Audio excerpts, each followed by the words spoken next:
Il a voulu vérifier son solde, le millionnaire Harry, jusqu'à découvrir la vérité choquante. Dans le petit quartier populaire de Lyon, chaque pavé était chargé d'histoires de lutte et de rêves, et au cœur de cette effervescence, Maxime, 28 ans, se tenait derrière le comptoir de la boulangerie familiale. Héritière de l'amour du travail bien fait de ses parents, cette boulangerie était plus qu'un simple commerce. C'était un symbole de fierté et de persévérance. Lucas, sa sœur de 16 ans, rêvait de quitter ce monde de béton pour plonger dans celui des études, porté par l'espoir d'une vie meilleure.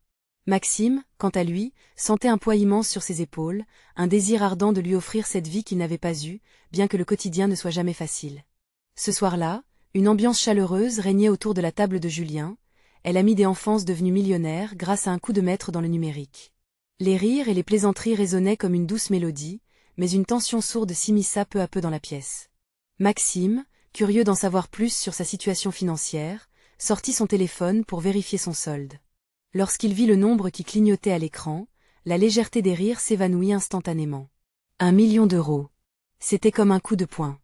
Julien, en pleine blague, s'arrêta net et son sourire s'effaça. La surprise, l'incrédulité et le choc se mêlaient dans l'esprit de Maxime. Comment une telle somme était-elle apparue? La boulangerie, son refuge, son héritage, avait-elle été mise en vente sans son consentement?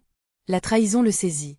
Il se sentait trahi par celui qui avait partagé son enfance, par celui qui maintenant le renvoyait à la réalité brutale du monde extérieur. Mais ce n'est pas possible, tu plaisantes, hein? Balbutia Julien, son rire figé par l'angoisse. Maxime ne pouvait trouver les mots. En lui, un dilemme grandissait comme une tempête. Que valait l'argent si elle se bâtissait sur les débris de ses souvenirs d'enfance, de la sueur de ses parents qui avaient tout sacrifié? Maxime contemplait la double vie qu'il menait dans sa tête. D'un côté, l'héritier d'une tradition, de l'autre, le jeune homme aspirant à la réussite. Les conséquences de cette révélation commençaient à éclabousser ses relations. Les sourires des amis de la boulangerie, leurs regards complices avaient pris une teinte sombre. Si une somme d'argent pouvait tout changer, quelle valeur allait-il défendre? Maxime ressentait le poids des regards peser sur lui comme un fardeau insupportable.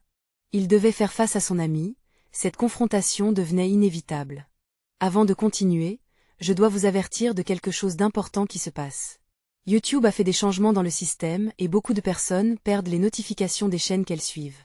Si vous aimez le contenu, cliquez sur la clochette et marquez « Toutes les notifications » pour ne pas rater les prochaines vidéos.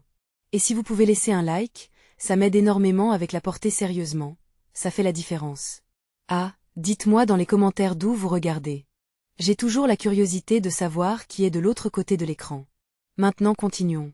S'approchant de Julien, le toupet du millionnaire le raidit d'angoisse et de colère. Des souvenirs affluèrent alors, des rires d'enfants au coin de la boulangerie, où ils avaient partagé tant de rêves. Cette confrontation n'était pas seulement un échange de questions, elle se serait envenimée en une épreuve de force entre l'héritage et l'ambition. Maxime devait choisir. Sauver son héritage ou céder à l'attrait de l'argent. Ce soir-là, au cœur de l'histoire, un équilibre précaire se tenant entre loyauté et désir, l'avenir de Maxime et celui de sa famille dépendaient d'une seule décision, celle qui pourrait bouleverser leur vie à jamais. Maxime se tenait face à Julien, le cœur battant comme une horloge en fin de course. Les éclats de rire des convives se transformaient en murmures indistincts, perdus dans l'écho de son esprit tourmenté. La présence de son ami, autrefois source de joie, était devenue lourde et menaçante. Que veux-tu dire par ce chiffre? Finit-il par arracher d'une voix presque inaudible. Julien, d'un geste nerveux, passa une main dans ses cheveux. Et l'expression sur son visage était celle d'un homme pris au piège dans ses propres mots. Je pensais que c'était un bon moyen de t'aider, bafouilla-t-il, le regard fuyant. Ses excuses résonnaient comme une note désaccordée. Maxime sentait une rage sourde monter en lui, une colère teintée d'un profond désespoir.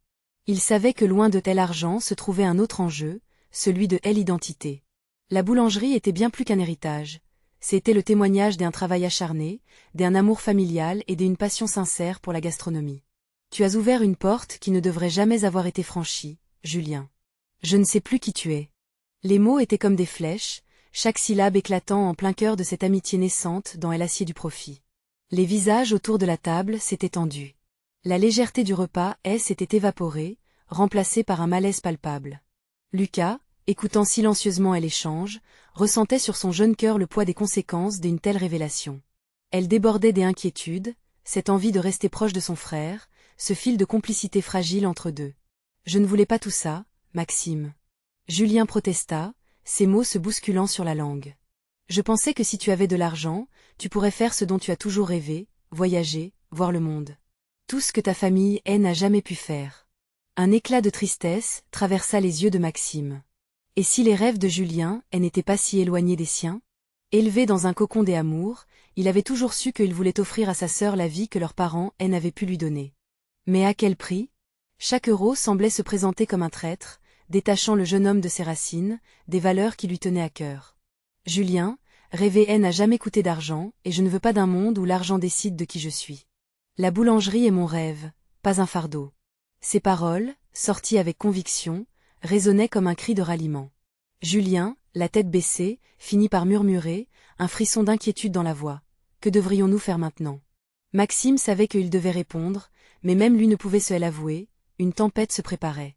Des doutes, des conflits des intérêts persistaient, menaçant de tout balayer sur leur passage.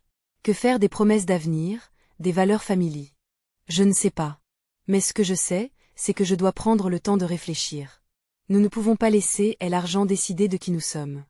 Il sentit un vide grandissant en lui, tandis que l'écho de sa voix s'éteignait. Un silence pesant s'installa dans la pièce. Les rires des autrefois résonnaient, maintenant comme un doux souvenir. Maxime savait qu'une décision était inévitable, mais à quel moment franchirait-il cette ligne? Alors que la soirée s'allongeait, une question le hantait, tel un spectre à jamais présent.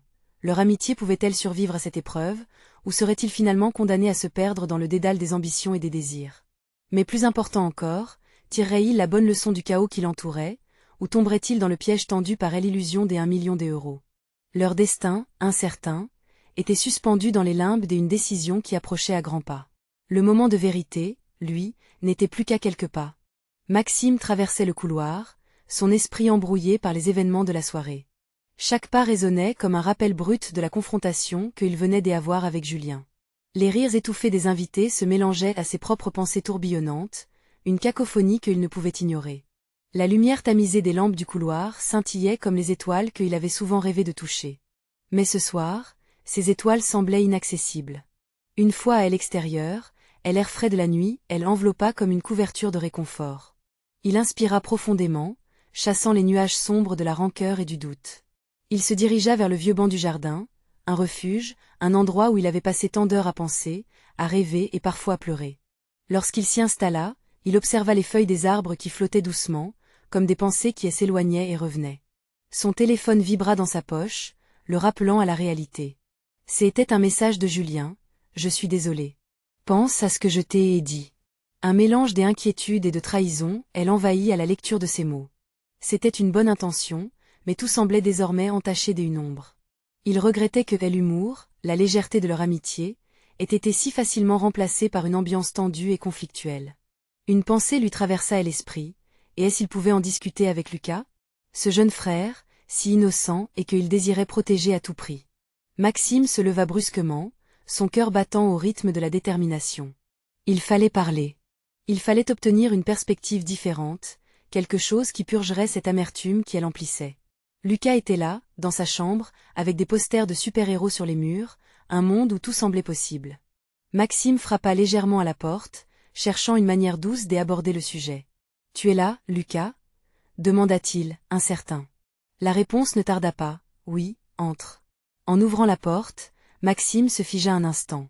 Son frère était assis sur le lit, un livre entre les mains, mais son regard était inquiet. Il savait que quelque chose ne tournait pas rond. Maxime s'approcha, s'assit à côté de lui et regarda avec tendresse son petit frère. « On doit parler, Lucas, comprenant la gravité de la situation, referma son livre et fixa Maxime. « C'est à propos de l'argent, n'est-ce pas ?» La question, tellement directe, le frappa comme une flèche. Comment Lucas pouvait-il comprendre à un tel point? Il fit un effort pour garder son calme, mais une lueur de désespoir passa dans ses yeux. « Oui, c'est ça. Julien a dit des choses qui m'ont beaucoup perturbé. Je ne veux pas que l'argent change qui nous sommes. » Lucas s'éloigna légèrement, balançant ses jambes comme un enfant inquiet. « Est-ce que c'est si important, l'argent? Je veux dire, si ça peut nous aider ?» Maxime ressentit un pincement au cœur. Cette innocence.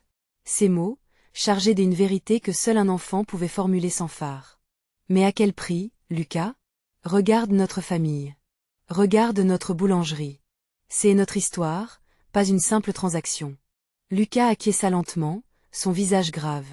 Maxime se sentit envahi par une vague de compassion. En cet instant précieux, il comprit que tout ne résidait pas dans les chiffres affichés sur un écran, mais dans les liens qui les unissaient. Tout à coup, un cri de joie retentit dehors. Un groupe d'amis, attirés par la fête, lançait des rires et des éclats de lumière. Maxime se leva, entraînant Lucas avec lui. « Qu'en penses-tu ? On devrait les rejoindre. » Une lueur d'excitation brilla dans les yeux de Lucas. Les deux frères rejoignirent le reste du groupe, abandonnant un moment leurs soucis, amoureux du temps présent. Mais alors qu'ils riaient, l'inquiétude de Maxime persistait. La tempête qui menaçait leur amitié, elle n'était pas encore écartée. Mais une pensée le traversa alors qu'il contemplait le ciel étoilé, et est-ce qu'il comprenait enfin ce que cette épreuve avait à lui apprendre? Tout en se laissant porter par l'enthousiasme du moment, il réalisait que le véritable défi ne faisait que commencer. Que se passerait-il lorsque la lumière du jour révélerait l'ombre, et que les vérités cachées se mettraient à émerger? La soirée prit un tournant inattendu alors que Maxime, entraînant Lucas dans un tourbillon de rire et de complicité, observa autour de lui. Les amis dansaient, la musique résonnait, et l'air était chargé de promesses. Pourtant, au fond de son cœur, une inquiétude persistait, comme une ombre se disciplinait. Quelle balise pourrait-il établir pour guider leur famille à travers cette tempête? Les éclats de rire de Lucas résonnaient joyeusement, mais chaque éclat de joie éclairait une part de doute enfouie en lui. Après tout, quel acte manqué se profilait dans l'avenir si Julien continuait à s'impliquer si profondément dans leur vie? Maxime se sentait tiraillé entre son désir de protéger son frère et sa loyauté envers un ami. Un ami qui, malgré tout, avait su s'imposer, apportant un vent nouveau, mais aussi une brise glaciale. Les doutes de Maxime s'intensifièrent à chaque pas qu'il faisait sur la pelouse de l'arrière-cour. « Tu dois garder ton pot en tête, Maxime », lui cria l'un de ses amis, une recommandation bienveillante qui lui passa sous le nez. Étrangement, ces paroles lui parurent à la fois familières et lointaines, comme un écho du passé. Il prit place sur une des chaises disposées autour de la table, et s'éloignant par là même de l'agitation joyeuse de la fête. Lucas se détourna brièvement, réalisant que son frère était plus en retrait qu'attentif. « Que est-ce qui te tracasse » demanda-t-il, un brin de douceur dans la voix. Maxime esquissa un sourire à son frère. « Rien, Lu. Juste un peu de fatigue. » Lucas haussait les épaules, toujours insouciant. « Si tu veux, je peux aller chercher des bonbons. Ça remonte le moral. » Cette idée réchauffa le cœur de Maxime. « Très bonne idée. Choisis les meilleurs, » murmura-t-il en tentant de revêtir une façade légère. Il observa Lucas s'éloigner, lorsque Julien s'approcha subrepticement, son sourire enjoué trahissant une tension sourde. « Maxime, il faut qu'on parle. Je te sens distant. » Les mots de Julien sortis avec une sincérité qui tint le jeune homme en alerte. « Peut-être que je vais avoir besoin de distance, Julien. Les choses ne sont plus les mêmes. » Sa voix se brisa légèrement, révélant la vulnérabilité qu'il masquait. Julien se pencha vers lui, et l'angoisse s'emparant de son visage. « Écoute, je comprends que ma proposition ait pu te perturber, mais je pense à nous tous. C'est une chance incroyable. » Maxime se leva brusquement, le cœur battant, la frustration grimpait. « Une chance ou un piège, Julien? Tu es peut-être trop obnubilé par l'idée de réussir. Que penses-tu que ça signifierait pour moi, pour Lucas ?» La conversation s'intensifiait, et autour, les rires s'estompaient, les amis commençant à remarquer la tension croissante. Julien tenta une approche empathique. « J'aimerais que tu penses au tableau des ensembles et à ce que cela pourrait faire pour notre avenir. » « Notre avenir ?» rétorqua Maxime avec un regard empreint de défi. « Des promesses floues ne me rassurent pas. Je ne veux pas sacrifier notre histoire pour des illusions de richesse. » À cet instant, un silence s'installa, pesant. Les amis, l'air préoccupés, observaient la scène. Lucas revint alors, un sac de bonbons à la main, se figeant à la vue de cette tension palpable. « Hey, que est-ce qui se passe » demanda-t-il, confus, en s'approchant. La situation se figea, et l'amour fraternel se mêla à une anxiété partagée. Maxime était à un tournant, prisonnier entre l'amour qu'il avait pour son frère et les choix difficiles qu'il devait faire. Et dans son esprit, une poignée de questions le hantaient. Allait-il prendre soin de leur héritage ou céder au tiraillement de l'ambition? La nuit n'offrait pas de réponse simple, et chaque regard échangé entre Julien et Lucas révélait une complexité nouvelle. « Ce n'est rien, Lu. Juste une discussion », tenta Maxime d'adoucir la situation. Lucas inclina la tête, visiblement insatisfait. « C'est parce que ce n'est pas juste une discussion. Que est-ce que tu caches? Maxime soupira, peignant son idyllant. 1000 mots non prononcés. Que se passerait-il si tout ce qu'il avait construit, tout ce qu'il aimait, était soudainement remis en question par 1 million de promesses? Alors qu'il contemplait une fois de plus le ciel étoilé, une seule question se mêla au murmure de la fête en arrière-plan. Jusqu'où serait-il prêt à aller pour défendre ce qu'il était devenu? La réponse ne viendrait pas immédiatement, mais cette confrontation marquerait sans doute le début d'un chapitre crucial de leur vie. Que d'autres révélations viendraient, révélant des vérités oubliées et des désirs inavoués. Maxime se gratta la tête, l'esprit tourbillonnant, tandis que le regard de Lucas s'accrochait à lui comme une bouée de sauvetage. La fête continuait autour d'eux, ignorant l'orage qui se profilait dans leur petite bulle. Julien, quant à lui, se tenait toujours là, penaud mais déterminé, prêt à défendre son terrain. « Écoutez, je sais que c'est délicat, mais je crois sincèrement que ça peut changer nos vies, » interjeta Julien d'un ton plus ferme, mais peu convaincant. Son énergie contrastait avec l'apaisement fin de Maxime. Lucas, intrigué, capta chaque mot échangé, comme s'il marchait sur un fil tendu. « Mais de quoi parles-tu au juste? Qu'est-ce qui va changer dans nos vies ?» demanda-t-il, cherchant à comprendre quelle tempête menaçait leur petit univers. Maxime tourna son regard vers son frère. Un mélange d'impuissance et de colère perçait dans son cœur. On parle de choix qui engagent notre avenir, Lu. Pas de simples promesses. Il se détourna de Lucas, préférant ne pas révéler la peur qui l'étouffait. Maxime, reprit Julien, si tu trouves ce projet trop risqué, dis-le-moi. Mais ne laisse pas tes doutes détruire ce qu'on construit tous ensemble. Ces mots, bien que sincères, frappèrent Maxime comme une flèche dans le cœur. Était-ce vraiment une construction, ou plutôt un édifice en carton prêt à s'effondrer? D'un geste, Lucas posa le sac de bonbons sur la table, effrayé. Vous parlez de l'avenir comme s'il dépendait de choses que je ne peux pas comprendre. Est-ce que je fais partie de ce futur? La tremblement dans sa voix trahissait une vulnérabilité frappante. La pression, d'un seul coup, devint presque insupportable. Maxime baissa les yeux, écrasé par la responsabilité de protéger son frère, son ami, et peut-être eux-mêmes. Bien sûr que tu en fais partie, Lu. Mais comprendre, c'est aussi accepter la réalité. Notre situation pourrait changer, et ça, je ne suis pas sûr que... Que quoi? Que tu sais? Coupa Julien, sa voix perçant le silence qui avait pris possession de l'arrière-cour. Parfois, il faut prendre des risques pour avancer, Maxime. Tu ne peux pas te bloquer uniquement parce que quelque chose te fait peur. Une ombre définitive planait sur lui, et Maxime en avait assez. Il s'avança, le cœur palpitant, sa voix monta en intensité. Prendre des risques, c'est une chose, mais sacrifier notre lien ou notre intégrité, ça en est une autre. Je ne suis pas prêt à jeter tout ça aux oubliettes pour des promesses qui glissent comme du sable entre nos doigts. Lucas, figure inquiète, avait l'air de ne pas comprendre complètement le conflit, mais sa présence était stabilisante. Entre son frère et Julien, il reliait les points du cœur, les gestes chargés des amours fraternels traversant le silence. Pourquoi nous ne pourrions pas discuter calmement, sans s'énerver?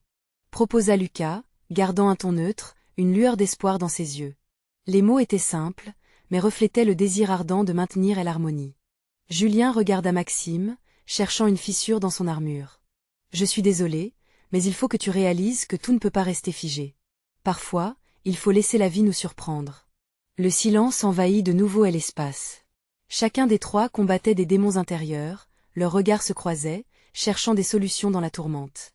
Maxime se tenait là, comme un phare, la tempête et les vagues grondant autour de lui. Dans une lutte interne, chaque seconde qui s'écoulait raffermissait son cœur. L'intérêt de Julien était légitime, mais l'angoisse sur le visage de Lucas le rattrapait, le poussant dans et hors de sa résolution. Peut-être que la peur n'est pas la seule chose à considérer, mais je ne laisserai pas la chance détruire ce que nous avons construit, déclara-t-il finalement, sa voix ferme mais résonnante de fatigue.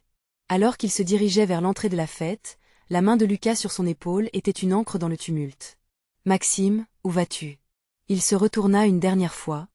Une décision en tête. Je vais parler à quelqu'un qui pourrait nous aider à clarifier tout ça. Je ne veux pas que la peur dicte nos choix. À moins que quelque chose ou quelqu'un ne vienne ébranler nos fondations, je suis prêt à agir. À ce moment, des doutes et des incertitudes s'éloignaient légèrement, mais une nouvelle épreuve attendait. Qui serait cette personne capable de changer le cours de leur destin? La réponse serait peut-être la clé de toute leur quête et questionnement. Alors que les lumières brillaient dans l'obscurité, Maxime se savait à l'aube d'une révélation bien plus grande que ce qu'il avait imaginé. Prêt à braver l'inconnu, ou cette voie le conduirait elle? Les promesses d'un nouveau début, elle évoquait déjà. Que la décision face aux dangers apparents conduira-t-elle à des vérités inattendues? Maxime poussa la porte du jardin, le bruit de la fête s'estompant derrière lui comme une mélodie lointaine. Et l'air frais de la nuit l'enveloppa, apaisant quelque peu le tumulte dans son esprit. Chaque pas l'éloignait des tensions de l'arrière-cour et des regards inquiets, mais son cœur battait encore de manière irrégulière. Il n'était pas certain de ce qu'il allait dire, ni même qui pourrait réellement l'aider. Pourtant, cette quête de clarté était désormais sa seule boussole, un phare dans la tempête.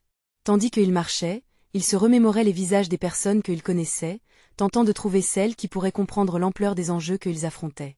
Il s'arrêta un moment dans une ruelle sombre, la lumière d'un lampadaire vacillant éclairant son visage pensif. Peut-être que Clara, la jeune femme pleine de rêves et de détermination, pourrait avoir des idées, ou même une perspective différente. Elle avait toujours cette façon d'imaginer les choses autrement, de rendre le gris en couleurs vives. Il prit son téléphone, après quelques hésitations, il composa son numéro. Les sonneries à vide lui paraissaient éternelles. Lorsqu'elle répondit enfin, sa voix familière semblait le rassurer. « Maxime. Ça va ?» La chaleur dans sa voix lui serra le cœur. « Clara, j'y ai besoin de toi. Je suis en plein dilemme avec Julien et Lucas. Je me sens piégée, et je ne sais pas quoi faire. » Il se força à rester calme, même si l'urgence était palpable. « Qu'est-ce qui se passe ?» demanda-t-elle, un soupçon de sérieux glissant dans ses mots. Maxime prit une profonde inspiration. « Ils veulent se lancer dans un projet qui pourrait changer nos vies, mais j'ai peur de perdre ce qu'on a. Je ne veux pas sacrifier notre amitié pour des rêves futiles. » « Écoute, » répondit-elle doucement. « Les rêves peuvent transformer des vies. Mais si tu sens que cela implique de perdre ce que vous avez, il faut en parler. Rien ne vaut le lien que vous partagez. » Je sais, mais il se sentit submergé par l'angoisse. « Et si ça ne fonctionnait pas? Alors vous le saurez ensemble, et c'est ça qui compte. » Parfois, avancer nécessite de risquer un peu, de sortir de sa zone de confort. Ces mots avaient le goût de vérité, mais la peur dans le cœur de Maxime était tenace. Il lui parla un peu plus en détail de la situation, des peurs, des doutes, et de son incapacité à voir un chemin qui n'effondrerait pas tout ce qu'ils avaient bâti ensemble. Ces mots s'entremêlaient, découvrant des réalités que Hélène n'avait jamais osé dire à voix haute, jusqu'à maintenant. Clara écoutait, posant des questions et offrant des réflexions qui l'aidaient à clarifier ses pensées. Elle était un miroir qui lui permettait de voir les nuances de leur amitié et l'importance de la prise de risque. Arrivé à la fin de leur conversation, Maxime se sentait légèrement apaisé. Avec un plan et un soutien, il pouvait envisager le futur sous un jour nouveau. Il était prêt à retourner vers les autres. Avant de rompre la connexion, Clara ajouta « Prends ton temps, ne te hâte pas. Les vérités se révèlent souvent quand on s'est écouté. » Il lui promit de la tenir au courant avant de ranger son téléphone. En reprenant le chemin vers la fête, son cœur se sentait un peu plus léger. La tempête n'avait pas disparu, mais il avait désormais un meilleur seuil pour faire face à ce qui l'attendait. De retour dans le jardin illuminé, il chercha du regard Julien et Lucas. Ils étaient là, discutant à voix basse, l'inquiétude dépeinte sur leurs traits. S'approchant d'eux, Maxime se rendit compte qu'il avait pris une décision. Il devait leur parler de ce qui le tracassait tout en ouvrant la perspective sur leurs idées. « Écoutez, j'y ai réfléchi, » commença-t-il, en attirant leur attention. « Je pense qu'on doit vraiment discuter de tout ça, mais alors qu'il tentait de rassembler ses pensées, une silhouette familière émergea de l'ombre, brisant le fil de son discours. Qui était cette personne, et quelle révélation? Pourrait-elle apporter à leur soirée déjà chargée de tension? Maxime sentit son cœur s'accélérer de nouveau. L'inconnu s'annonçait, et il se demanda si cela pourrait bien être le début d'un bouleversement inattendu dans leur destinée. La silhouette qui s'approchait révélait rapidement les traits familiers de Léa, une amie d'enfance que Hélène n'avait pas vue depuis longtemps. Son franc sourire, des ordinaires contagieux, était maintenant teinté d'une incertitude qui chiffonnait son front. Elle portait une robe rouge qui contrastait avec la nuit, comme une flamme vacillant dans l'obscurité. « Maxime !» s'exclama-t-elle, en se dirigeant rapidement vers lui. « Je suis contente de te voir ici. J'y espérais pouvoir te parler. » Il déglutit, son esprit déjà tourmenté par ses doutes internes. « Léa, qu'est-ce qui se passe ?»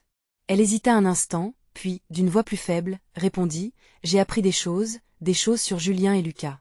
Des choses qui pourraient changer la donne. » Le cœur de Maxime s'emballa face à ces mots. « De quoi parles-tu » Elle regarda autour d'eux, comme pour s'assurer que personne ne les écoutait. « Tu sais que Julien a des ambitions qu'il ne partage pas avec tout le monde.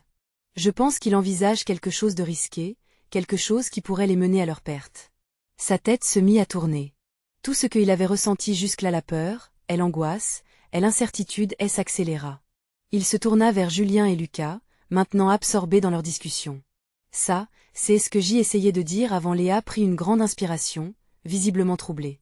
Il a des plans, Maxime. Des plans qui peuvent ne pas inclure le reste d'entre vous.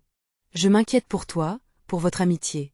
Le regard de Maxime se fixa sur son ami, une vague de trahison le submergeant. Mais pourquoi il ne m'en a rien dit? Pourquoi nous cacherait-il des choses aussi importantes? Peut-être qu'il a peur de perdre ce que vous avez, ou peut-être qu'il pense que... La tensión en la sala era palpable. Juan, con su propuesta firmemente sujeta entre las manos, sentía como cada segundo se alargaba, acentuando la presión sobre su pecho. Carlos Argueta lo observaba, su expresión de concentración e interés agudizando la voz en su cabeza que le decía que debía dar lo mejor de sí. Antes de mencionar su propuesta, se forzó a recordar la esencia de su trabajo, aquella que había encapsulado en su documento, su pasión por la educación, la interacción que promovía y el impacto profundo que podía tener en la enseñanza. Lo esencial en la educación moderna es conectar, no solo transmitir información. La interacción no solo facilita el aprendizaje, sino que también empodera a los estudiantes, pronunció Juan con firmeza. La voz temblorosa que imaginó en su mente había mutado en una declaración sólida.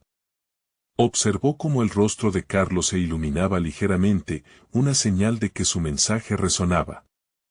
A medida que desglosaba su propuesta, Juan percibía una mezcla de apoyo y desafío en la mirada del investigador. Carlos inició un par de preguntas incisivas, empujándolo a justificar sus afirmaciones con datos concretos. Era un intercambio revelador, una danza entre el conocimiento y la crítica. Cada pregunta instaba a Juan a adentrarse más en sí mismo, a redescubrir los fundamentos de su investigación.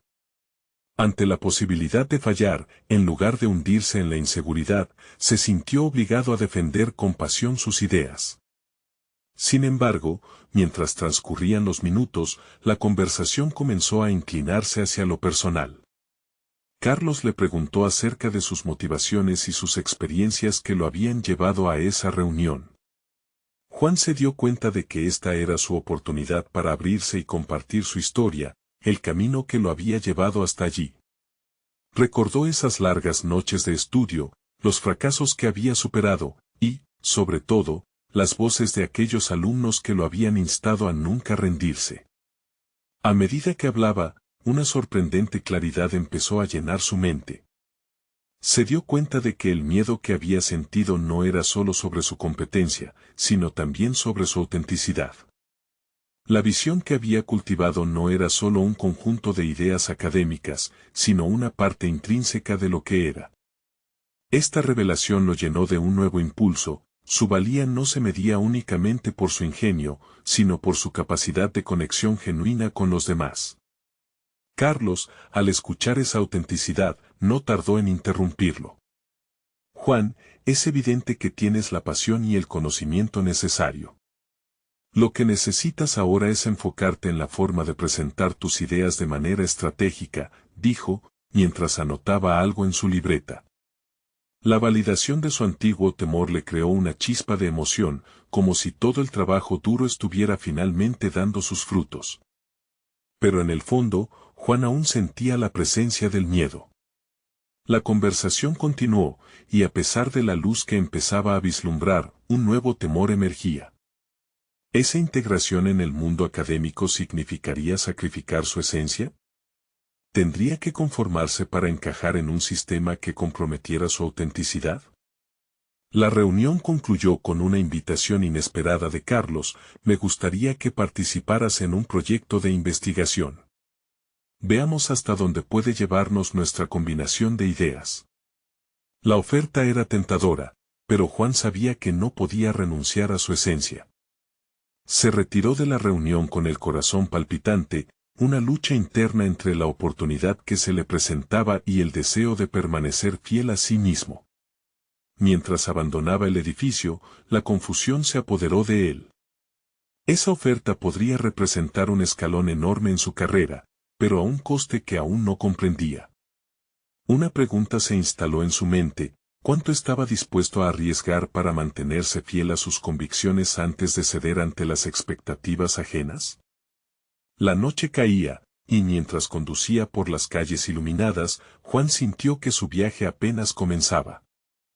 Había una clara elección que debía hacer, una decisión que no solo definiría su carrera, sino que también sculptiría su identidad profesional. Se detuvo en un semáforo en rojo y, de pronto, su teléfono sonó. Era un mensaje de la profesora Lina: Carlos tiene una idea que podría interesarte. Pero debes estar preparado para lo que viene. Esa última línea le encendió la curiosidad, abriendo la puerta a lo desconocido. ¿Sería una propuesta para ayudarlo a aclarar su camino, o una invitación a entrar en un laberinto de compromisos? La noche estaba llena de sombras, y Juan supo que, sin importar la dirección que tomara, lo que estaba por venir pondría a prueba cada uno de sus principios. La mañana llegó con un cielo nublado, reflejando la tormenta interna que Juan enfrentaba. Sin embargo, el eco de la reunión con Carlos se mantenía fresco en su mente. Cada palabra discutida, cada interrogante planteado, se repetía como un mantra que exigía respuestas. Al llegar a su oficina, Juan se sentó frente a su computadora, dispuesto a analizar la propuesta de Carlos con una claridad renovada. Sin embargo, cada vez que intentaba concentrarse en su investigación, su mente divagaba hacia la tensión entre sus deseos y las expectativas que podría enfrentar. ¿Qué realmente quiero?, se preguntó, sintiendo una profunda necesidad de reflexionar. La familiaridad de su entorno apenas lograba aplacar la inquietud que crecía en su interior. Se dio cuenta de que había estado viviendo para cumplir los estándares de otros, un ciclo que había comenzado a asfixiar su creatividad y pasión. Mientras revisaba sus notas, recordó por qué se había adentrado en el mundo académico: el deseo de transformar el aprendizaje, de ser un faro para aquellos que, como él, alguna vez se sintieron perdidos. Esa motivación era un poderoso recordatorio de su propósito, una brújula que podía guiarlo a través de la niebla de incertidumbre. Decidió escribir un nuevo borrador de su propuesta, esta vez desde un lugar más auténtico. Comenzó a plasmar no solo las estrategias que había planeado, sino también su visión personal sobre la educación. En ese proceso, todos los fracasos y éxitos volvieron a surgir, desde las enseñanzas aprendidas en el aula hasta las palabras de aliento de sus alumnos. Cada recuerdo reforzaba su convicción de que la autenticidad podía ser su mayor fortaleza. Eran las 2 de la tarde cuando finalmente terminó. Sintió un alivio intermedio, pero sabía que aún quedaba un paso crucial: compartir su renovación con Carlos. Esa noche, antes de dormir, envió su nuevo enfoque por correo electrónico, sintiendo un ligero temblor de nervios en el estómago. Había decidido ser vulnerable, arriesgándose con un contenido que reflejara su esencia. Pero también sabía que este acto lo empoderaba, lo acercaba a la persona que realmente quería ser. Sin embargo, el amanecer traería más sorpresas. Al día siguiente, recibió una respuesta rápida de Carlos. Estoy interesado en tu nueva dirección. Hablemos y exploremos cómo podemos integrarlo en el proyecto. Esa emoción fue acompañada de un repentino golpe de ansiedad. La invitación a unirse al proyecto seguía en pie, y ahora Juan sentía que debía estar listo para navegar por el nuevo terreno que había comenzado a explorar. Mientras se preparaba para la reunión, recordó el mensaje de Lina, que pareció resonar con una nueva intensidad: debes estar preparado para lo que viene. ¿Qué significaba realmente esa advertencia? ¿Sería una advertencia sobre el mismo Carlos o sobre el impacto que la autenticidad tendría en su carrera? Las preguntas infestaban su mente mientras se dirigía al encuentro, cada una más pesada que la anterior. La lucha interna entre su deseo de avanzar y la necesidad de permanecer fiel a sí mismo se intensificaba. ¿Podría combinar su autenticidad con las exigencias del sistema académico? Sin que él pudiera evitarlo, una nueva idea surgió. Podía hacer que su autenticidad se convirtiera en una ventaja, no como un obstáculo. Este pensamiento, finalmente, inyectó una chispa de confianza en su pecho. Llegó a la reunión sintiendo un renovado sentido de propósito. El camino por delante continuaba siendo incierto, pero cada paso que daba lo acercaba a una comprensión más profunda de su verdadero ser. Con cada duda superada, cada temor confrontado, se sentía más bien en la piel del educador que había soñado ser. El encuentro avanzaba con una tensión eléctrica en el aire. Carlos comenzaba a hablar de sus ideas para el proyecto y Juan, con el corazón latiendo fuerte, sabía que estaba a punto de dar un paso decisivo hacia su crecimiento profesional. Pero cuando Carlos mencionó un enfoque que podría poner a prueba su autenticidad, la duda volvió a asomarse. Juan tendría que decidir pronto, cambiaría su esencia para encajar, o defendería lo que creía, incluso ante el éxito prometedor que se presentaba ante él. La decisión estaba sobre la mesa, lista para ser tomada. Juan se sentó frente a Carlos, el murmullo de la sala de conferencias resonando en su mente. Su propuesta, que había sido refinada y moldeada por su experiencia y autoconocimiento, se encontraba delicadamente equilibrada entre la necesidad de destacar en el ámbito académico y su deseo de mantener su identidad como educador auténtico.